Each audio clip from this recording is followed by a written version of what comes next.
আপনি ব্যবসা করতে চাচ্ছেন কিন্তু আপনার কাছে বাজেট খুবই কম আছে, তো আমি আজকে দেখাবো এমন একটি ব্যবসা যেটা কিন্তু মাত্র আপনার হাতে থাকা পুঁজি মাত্র 20,000 টাকা ইনভেস্ট করে আপনি ব্যবসাটা করতে পারবেন। এবং এই ব্যবসার যে প্রোডাক্টটা আছে সেটা মার্কেটে কিন্তু প্রচণ্ড পরিমাণে চাহিদা আছে।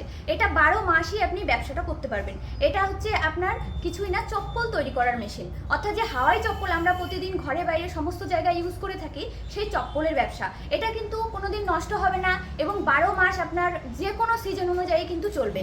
তো এই ব্যবসাটা যদি আপনারা করতে চান, আপনারা 20,000 টাকা ইনভেস্ট করে এবং আমাদের কাছ থেকে সমস্ত কিছু সেট আপ পাবেন এই মেশিনের সঙ্গে, সেটা নিয়ে আপনারা ব্যবসা করতে পারেন। তো সেজন্য আমাদের ক্রিয়েটিভ ইন্ডাস্ট্রিতে আসতে হবে এবং যদি না আসতে পারেন স্ক্রিনে নাম্বার দেওয়া থাকবে, সেখানে যোগাযোগ করলেও আমি আপনাদের ডিটেলসে সমস্ত কিছু বলে বুঝিয়ে দিতে পারবো। আর যদি আপনারা একবার আসলে ভিজিট করেন, অবশ্যই আমাদের এখানে চপ্পলের ম্যানুয়াল মেশিন থেকে শুরু করে অটোমেটিক, হাইড্রোলিক সব কিছুই আমাদের কাছে পেয়ে যাবেন। তো একবার অন্তত আমাদের কোম্পানিতে এসে ভিজিট করার চেষ্টা করেন। আর আমাদের অফিসের অ্যাড্রেসটা আপনাদের বলে দেই, ওয়েস্ট বেঙ্গল শিলিগুড়ি হায়দারপাড়া মার্কেট কমপ্লেক্সের ঠিক অপোজিটেই আমাদের কোম্পানিটা রয়েছে। আপনারা স্ক্রিনে নাম্বার দেওয়া আছে, সেই নাম্বারে যোগাযোগ করে অবশ্যই আসবেন। নমস্কার।